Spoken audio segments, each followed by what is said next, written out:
एक बार फिर से आप सभी लोगों का स्वागत है इस नए वीडियो में। आज हम लोग बात करने वाले हैं क्लास 12 के चैप्टर नंबर 9, जो कि आपका चैप्टर नेम है वेब ऑप्टिक्स। मैं कंदर्प माधव, फिजिक्स टीचर, आज के इस वीडियो में बात करने वाले हैं वेब ऑप्टिक्स के बारे में।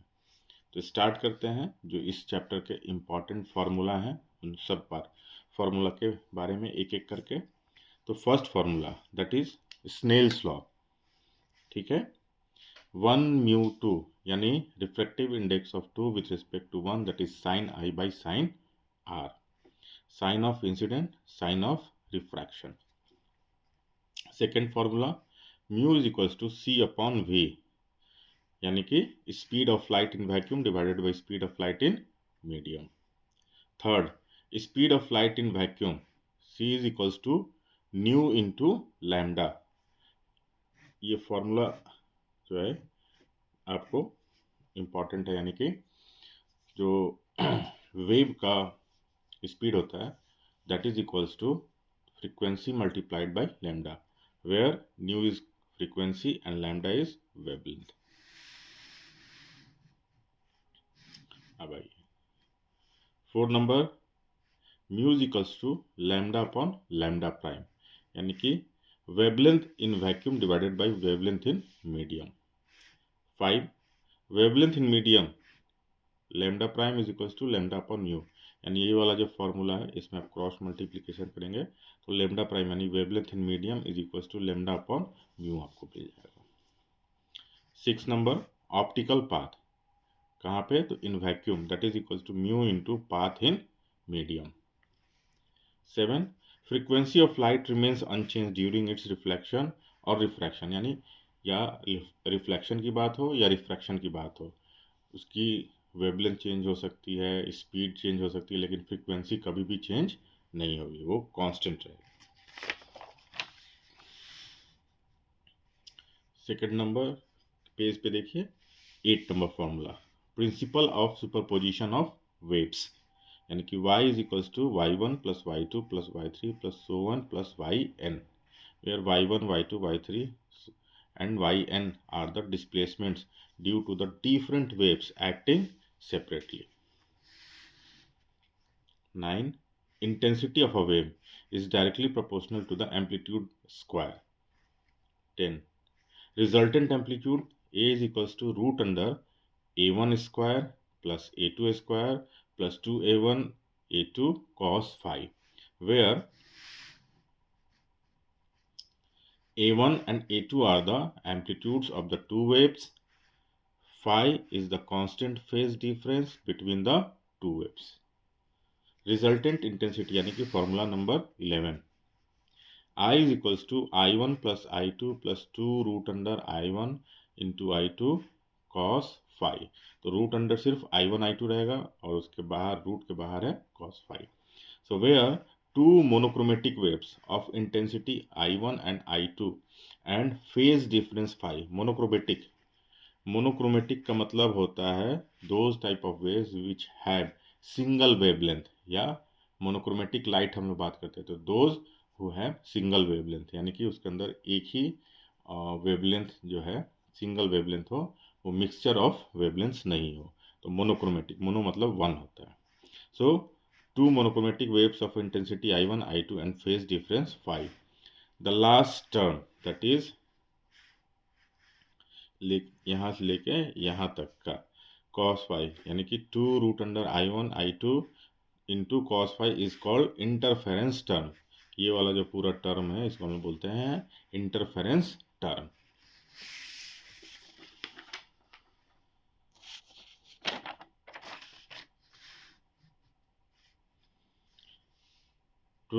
When I1 is equals to I2 is equals to I0, that is equals to 2I0 bracket 1 plus cos phi, and that is equals to 4I0 cos square phi by 2.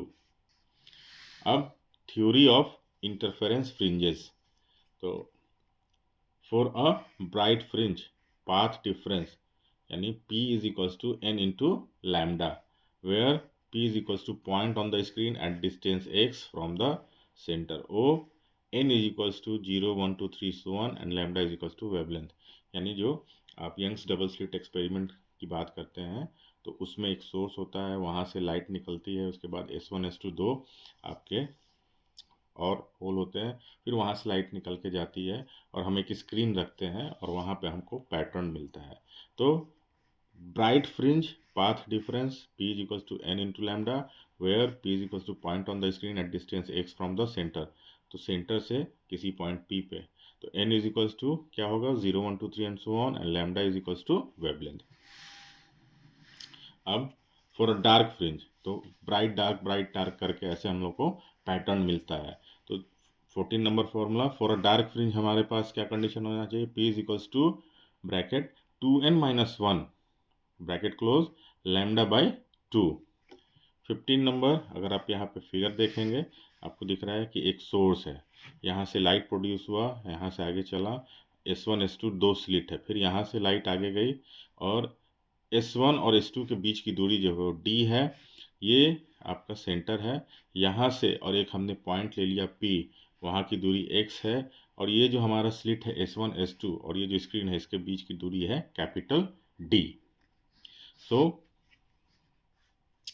15 number distance of nth bright fringe from the center of the screen where capital D distance between slit S1 S2 to screen, यानी S1 S2 का जो है दूरी, ये जो screen है वहाँ से उनके बीच की दूरी कैपिटल D। स्मॉल d क्या है, डिस्टेंस बिटवीन S1 S2, ये S1 और S2 के बीच की जो दूरी है that is called small d and n is equals to 1 2 3 and so on.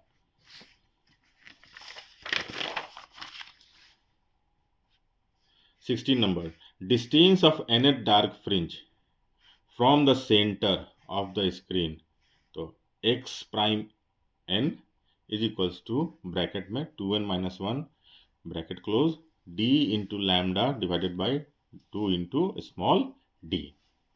17 number fringe width beta से डिनोट होता है तो beta is equals to capital D into lambda divided by small d। 18 number wavelength of light used lambda is equals to beta into small d divided by capital D। 19 number angular position of nth bright fringe theta n is equals to xn divided by capital D is equals to n into lambda divided by small d। 20 number angular position of nth dark fringe theta n prime is equals to xn prime divided by capital D और equals bracket में 2n-1 bracket close lambda divided by 2d। फिर से एक बार यहाँ पे figure बना दिया गया ताकि आपको समझ में आए कैपिटल D क्या है, स्मॉल d क्या है, x क्या है। तो एस यानी कि सोर्स जहाँ से हमारा प्रोड्यूस हुआ लाइट यहाँ से चलना शुरू हुआ, हमने यहाँ पे एक S1 और एक S2 दो हमने स्लिट यानी दो होल दिया है तो यहाँ से लाइट पास करके आगे गई तो S1 से S2 के बीच की दूरी स्मॉल d, S1 S2 जहाँ पे है वहाँ से जो स्क्रीन है उसके बीच की दूरी कैपिटल D। हमने एक पॉइंट ले लिया है, कौन सा पॉइंट P, तो S1 से P की दूरी P और फिर S2 से P, तो ये हुआ। तो इस पॉइंट P से और ये जो मिडिल वाला लाइन आपको दिख रहा है इसके बीच की दूरी that is called your x। ठीक,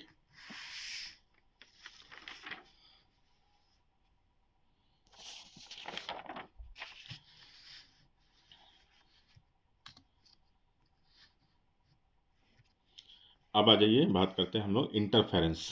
21 इंटेंसिटी ऑफ लाइट, यानी इंटरफेरेंस के अंदर जब फॉर्मूला का हम लोग बात करें तो ये 21 नंबर का फॉर्मूला है that is intensity of light is directly proportional to width of slit. यानी जो स्लिट की चौड़ाई है उसको बढ़ाते जाएंगे तो इंटेंसिटी ऑफ लाइट भी बढ़ेगी, उसको कम कर देंगे तो इंटेंसिटी ऑफ लाइट भी कम होगी जो कि डायरेक्टली प्रोपोर्शनल है। 22 number ratio of slit width W1 divided by W2 is equals to I1 divided by I2 and equals to A1 square divided by A2 का square, where W1 and W2 are the widths of the two slits S1 and S2, A1 and A2 be the amplitudes and I1 and I2 be the intensities of light waves from two different sources। अब आइए 23 number, intensity of maxima, तो I max is directly proportional to A1 plus A2 का whole square.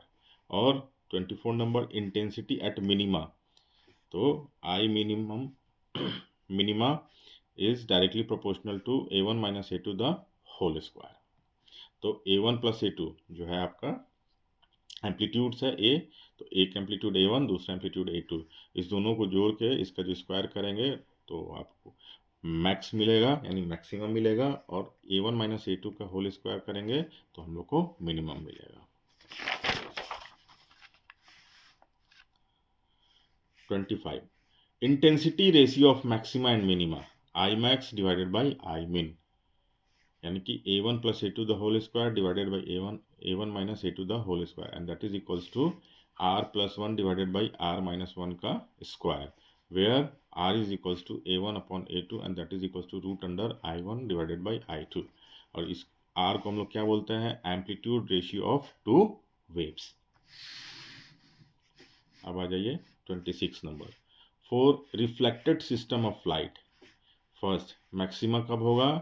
2 mu t cos r is equals to 2n plus 1 lambda by 2, और minima कब होगा? 2 mu t cos r is equals to n into lambda. यहाँ पे जो mu है वो refractive index, और टी जो है वो आपको यहाँ पे आएगा, थिकनेस का बात हुआ।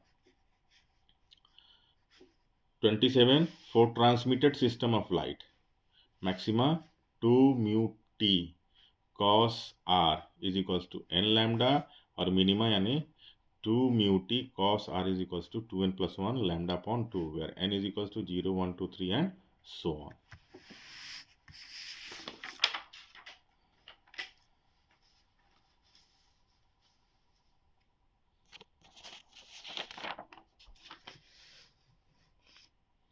(28) When a thin transparent sheet of a thickness t and refractive index mu is inserted in one of the interfering beams, path difference introduced, तो P is equals to mu minus 1 into t, यानी कि T जो है वो यहाँ पे thickness के लिए है, तो आप इसको टाइम के लिए मत ले लीजिएगा, ये थिकनेस के लिए होता है।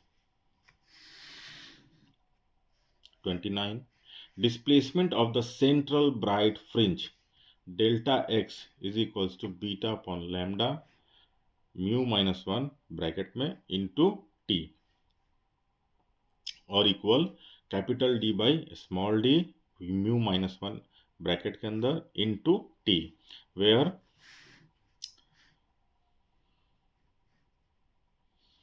Beta is equals to fringe width, lambda is equals to wavelength, T equals to thickness, capital D distance between slits and screen, and small d distance between S1 and S2.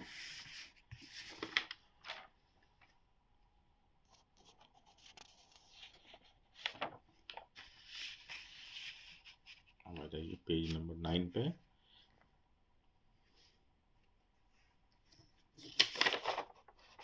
Sorry 8 अभी रह गया है, 8 हम लोग कर लेते हैं।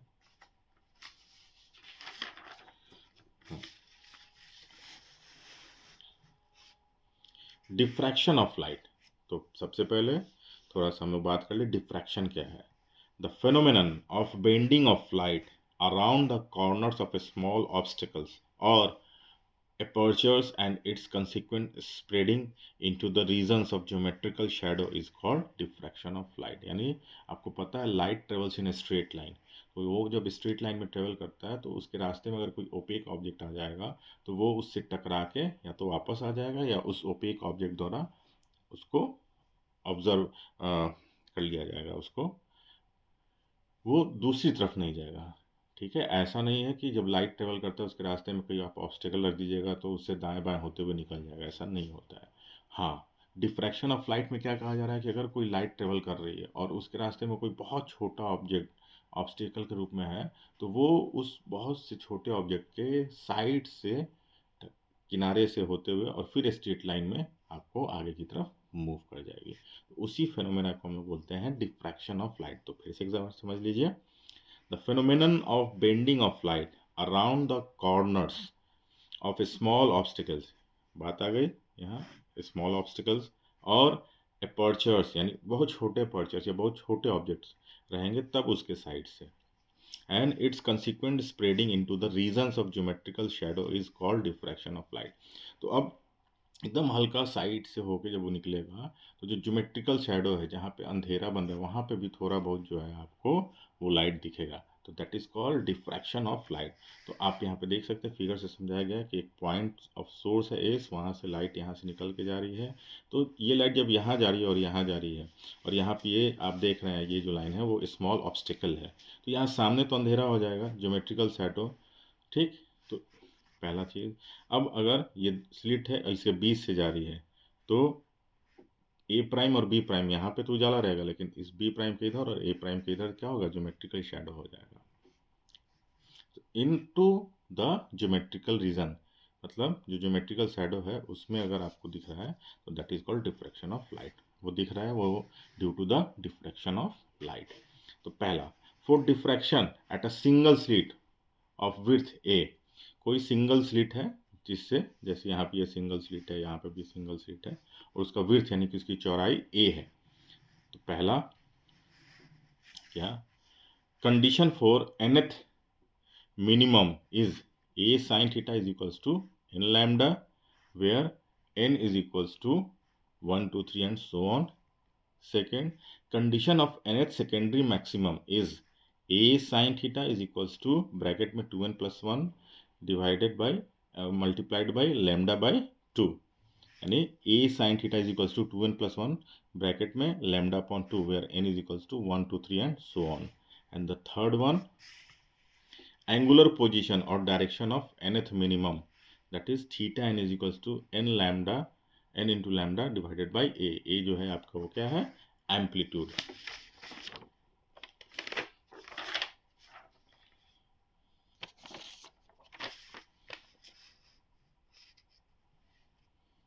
Fourth number, distance of nth minimum from the centre of the screen xn is equals to n small n capital D into lambda divided by a।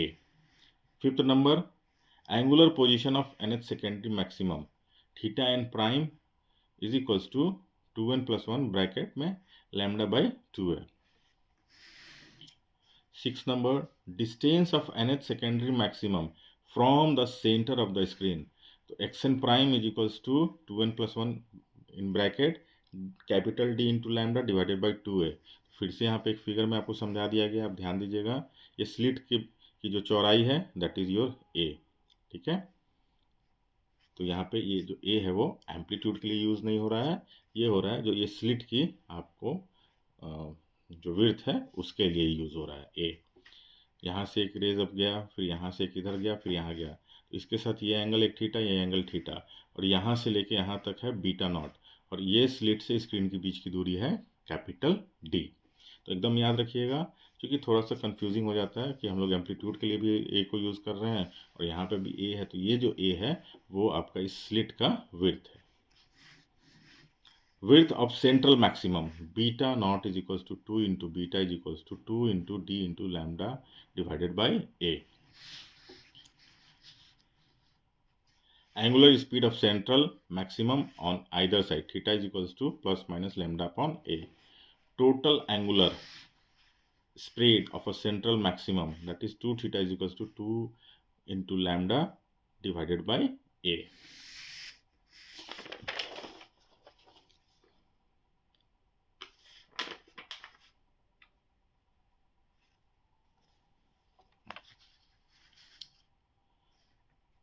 Second, for diffraction at a circular aperture of diameter d, first angular spread of a central maximum theta is equals to 1.22 into lambda divided by a. Second, linear spread x is equals to d into theta. Third, aerial spread यानी कि x square is equals to d into theta का whole square, where d is the distance of which the effect is considered. Third, Fresnel distance D F से हम लोग बताते हैं Fresnel distance को, equals to A square upon lambda. Fourth, size of Fresnel zone A F is equals to root under lambda into capital D.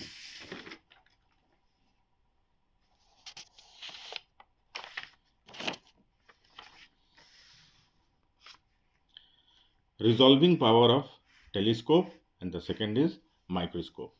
The first, limit of resolution of a telescope d theta is equals to 1.22 into lambda divided by capital D. Second, resolving power of a telescope, that is equals to 1 upon d theta and that is equals to d upon 1.22 into lambda, where d is equals to diameter of the objective lens. Third, limits of resolution of a microscope, d is equals to lambda upon 2 mu sin theta. Fourth number, resolving power of microscope, that is equals to 1 upon d and that is equals to 2 mu sin theta upon lambda, where theta is equals to half angle of a cone of light from the point object and the factor mu sin theta is called numerical aperture, that is NA. ठीक है।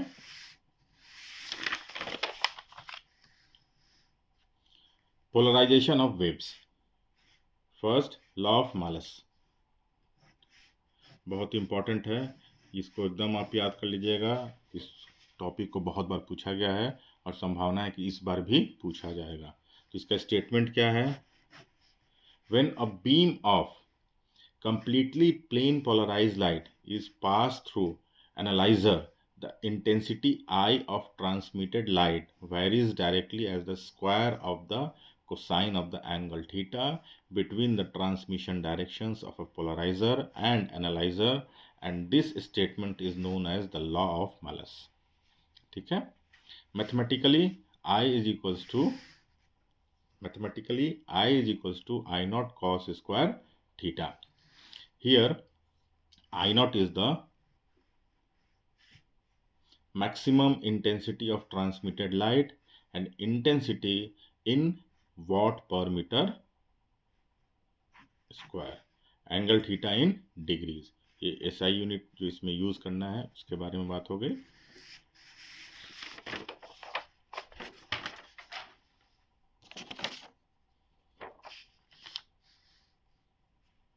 Second, ब्रेविस्टर law, ये भी एक important topic है।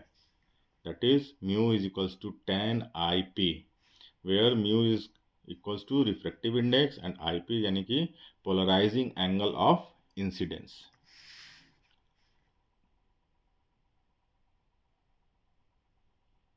Third, IP plus RP is equals to 90 degree. Here IP is equals to polarizing angle of incidence and RP is equals to polarizing angle of refraction. 4, 2 mu 3 यानी refractive index third with respect to 2, that is equals to 1 mu 2 divided by 1 mu 3. Doppler effect of light, पहला क्या है? Nu prime is equals to nu into 1 plus v by c. कब? जब an observer moves towards the source with velocity v, यानी जो observer है वो source की तरफ मूव कर रहा है विथ वेलोसिटी v, तब हमारा ये फॉर्मूला होगा। और apparent frequency is equals to number of light waves emitted per second by the source plus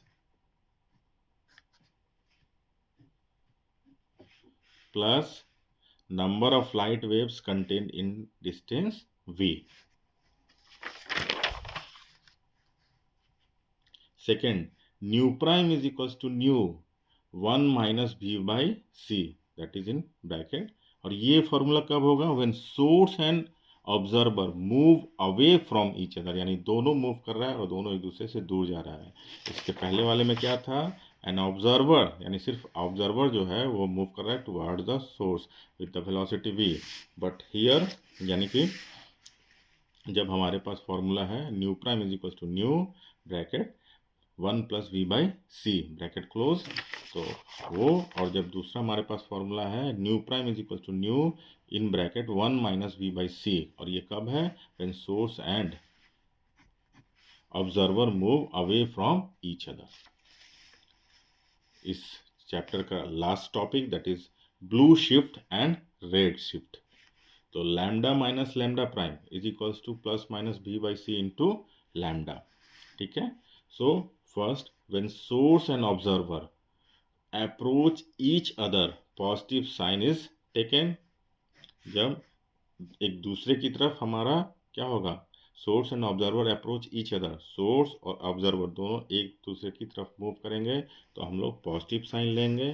and then lambda minus lambda prime is positive, और lambda prime is less than lambda, and that is the wavelength in the middle part of the visible spectrum shift towards the blue region, and this is called blue shift. Second, when source and observer move away from each other, यानी source और observer एक दूसरे से दूर जा रहे हैं, opposite direction में जा रहे हैं। सोर्स लेफ्ट साइड जा रहा है तो ऑब्जर्वर राइट साइड जा रहा है, अवे जा रहे हैं एक दूसरे से, तो निगेटिव साइन इज टेकन। जब एक दूसरे की तरफ आएंगे तो पॉजिटिव साइन, एक दूसरे से अलग जाएंगे, दूर जाएंगे तो negative sign. Then lambda minus lambda prime is negative और lambda prime is greater than lambda, and that is the wavelength in the middle part of the visible spectrum shifts towards the red region, and this is called red shift. तो ये इतना discussion इस chapter में, जो आपका chapter है जिसको आप जानते हैं किस नाम से, वेव ऑप्टिक्स के नाम से, जो क्लास 12 में चैप्टर नंबर 9 है, उसमें इतने इम्पॉर्टेंट फार्मूलाज हैं जिसको कि हम लोगों ने इस वीडियो में डिस्कस किया। तो अगर आपको मेरी वीडियो अच्छी लग रही हो तो आपसे रिक्वेस्ट होगा, प्लीज़ मेरे चैनल को आप सब्सक्राइब कीजिए, वीडियो को और भी लोगों तक शेयर कीजिए, ताकि जो भी स्टूडेंट्स है जो उनका अभी 12th का एग्ज़ाम है या नीट का एग्ज़ाम है या आईआईटी का जो सेकंड लेवल है उसका एग्ज़ाम देने जा रहे हैं, तो उसमें इनको मदद मिल सकती है कि फार्मूला को एक जगह वो एक वीडियो में याद कर सकते हैं, देख सकते हैं, रिवीजन कर सकते हैं। So thank you for watching my video, and once again I am requesting you to please subscribe my channel, like like my channel, and give your opinions in comment box. Thank you.